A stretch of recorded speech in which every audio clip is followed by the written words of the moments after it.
Good day, everyone. Today, I will be discussing the retail value chain. The retail value chain refers to all the activities and processes retailers use to deliver value to customers. So it involves several key players such as the manufacturers, wholesalers, retailers, and of course, the customers themselves. In short, it explains the journey of a product from its production up to the moment it reaches us as consumers. So now, the value chain has two main components. First is the visible elements. So the visible elements are the things customers can see and experience directly when they visit a store. Examples include the store's ambience, its location, how friendly and helpful the sales personnel are, and how products are displayed. These visible factors influence the customer's buying experience and decisions. The next one is the invisible elements. So these are the behind the scenes processes that customers usually don't see but are very important in keeping the retail business running smoothly. Examples include inventory management, planning how products will be distributed, and credit processing. Without these invisible elements, the visible ones wouldn't be effective. There are three types of retail strategies. First is expected retail strategies. It is the basic services or features that customer naturally expect. For example, is cleanliness and return policy. Example, at Uniqlo, if you buy a wrong short but later realize it was a wrong size, you can bring it back within 30 days, of course, with tag and receipt to exchange it to the correct size. Second is augmented retail strategies. It is differentiators. For example, loyalty programs and delivery. Example is Lazada offering free delivery and membership discount to frequent buyers. Number 3, potential retail strategies. It is for future innovation or improvement a retailer could introduce to further enhance the customer experience. For example is, based on my research, Amazon is testing drone delivery for fast order fulfillment. Value from different perspective. Retailers and channel partners focus on fair profit and niche fulfillment. Their priority is to sell products in a way that benefits everyone in the supply chain, from manufacturer to wholesaler to retailers. For example, Uniqlo ensuring their fair profit margins for both the company and the clothing supplies. Second is customers. Perceived value equals benefits received versus price paid. This includes product quality, price convenience, and experience. Now let's move on to the key relationships in retail value chain, specifically focusing on customer relationships.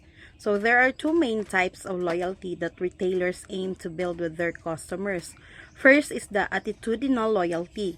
So when we say attitudinal loyalty, so this happens when customers have an emotional attachment to a store or brand.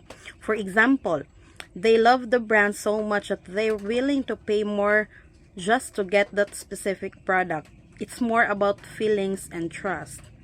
So the second is behavioral loyalty. So this type of loyalty is more about convenience. Customers keep coming back not necessarily because they love the brand, but because it's easy, accessible, or practical for them to buy that from store again. So in summary, attitudinal loyalty is about emotional connection, while behavioral loyalty is about buying habits driven by convenience. Both are important for retailers to maintain long-term success. Channel relationships. First is collaborative channels, joint delivery of customer value. It is all about partnership and teamwork between manufacturer, wholesalers, and retailers. For example, Coca-Cola works with 7-Eleven to make sure drinks are always in stock. Second is category management, joint decisions on products and promotions. It focuses on deciding what product to sell, how to price them, and how to display them for maximum sales in that category. For example is Unilever and grocery stores deciding together which product to put on sale during holidays. So the difference between the two is that collaborative channel is wide. Why? Because it covers overall working relationship between business in the supply chain, which is the manufacturer, the wholesalers, and the retailers. While category management is narrow because it only focuses on one specific product category within the store. Factors for effective channel relationships: trust, reliability, communication, equitable profit distribution, and shared goals. For example, Jollibee partners with GrabFood to deliver meals. First, they trust each other to handle orders properly and on time. Reliability: GrabFood riders consistently deliver on time. Communication: they maintain communication about promos and menu changes. Equitable profit distribution: profits from each order are split fairly. Shared goals: both of them share the goal of increasing sales. Services versus good retailers. When we say services, it is intangible services. Cannot physically touch, for example, a salon and their services. Good retailers, it is a tangible products you can see and you can also touch. So, service retailers face challenges: intangibility, inspirability, perishability, and variability. First is intangibility. Services cannot be touched or tried before buying. For example, you can test a massage before booking it. Second, inseparability. Services are produced and consumed at the same time.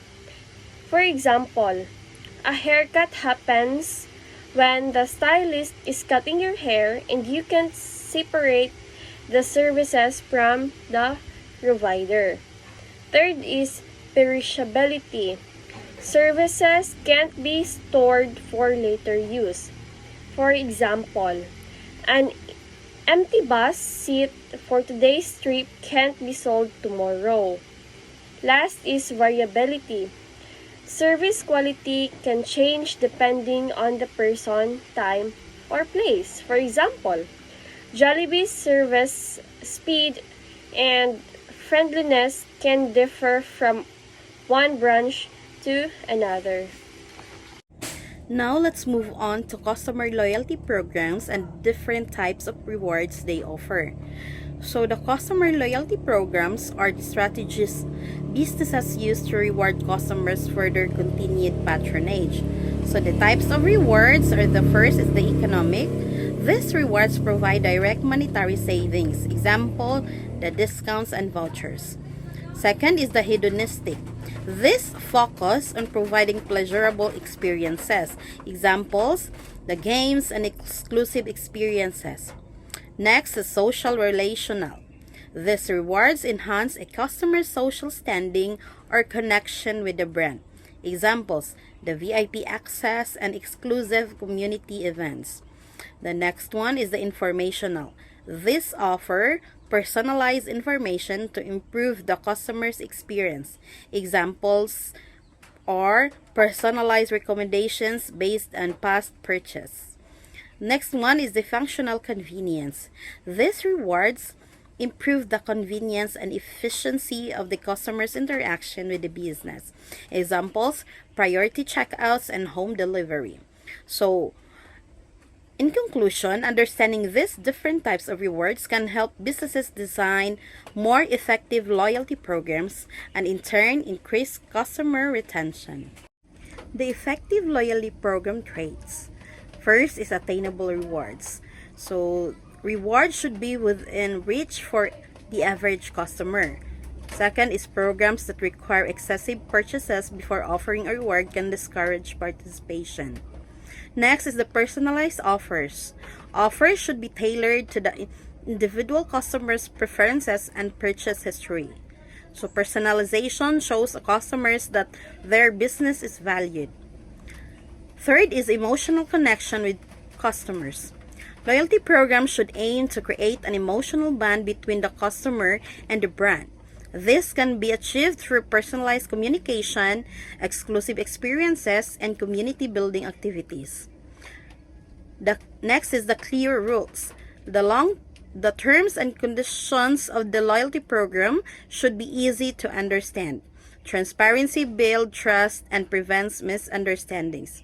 So as a conclusion, an effective loyalty program combines attainable rewards, personalized offers, emotional connections, and clear rules to foster long-term customer loyalty. The customer service strategy. So it includes expected and augmented services, meaning to say it encompasses both the basic services customers expect and the additional services that exceed expectation. So next is expected services are the minimum requirement, while augmented services provide a competitive advantage. So enhanced satisfaction and loyalty. So it means that a well-executed customer service strategy leads to higher customer satisfaction. Satisfied customers are more likely to become loyal customers, resulting in repeat business and positive word of mouth. The next one is measured through feedback and surveys. The effectiveness of a customer service strategy is evaluated through customer feedback and surveys. This data helps identify areas for improvement and ensures the strategy aligns with the customer needs. So, as a conclusion, a robust customer service strategy not only meets customer expectations but also enhances their overall experience, leading to increased satisfaction and loyalty. It is crucial to measure its effectiveness through regular feedback and surveys. Technology and relationships. Technology's role enhances customer experience and communication through self-checkouts, mobile payments, and loyalty apps. For example, Watson's using self-checkout and loyalty apps for faster transaction and personalized discounts. Ethical performance and relationship building. Retailers must act ethically, fair advertising, customer privacy, and social responsibility. So it means that fake advertising is prohibited to build relationship to the customers. Conclusion: strong relationships in retail through value creation, loyalty programs, ethical practices, and smart tech are key to long-term success. So that ends our report. I hope you guys have learned today.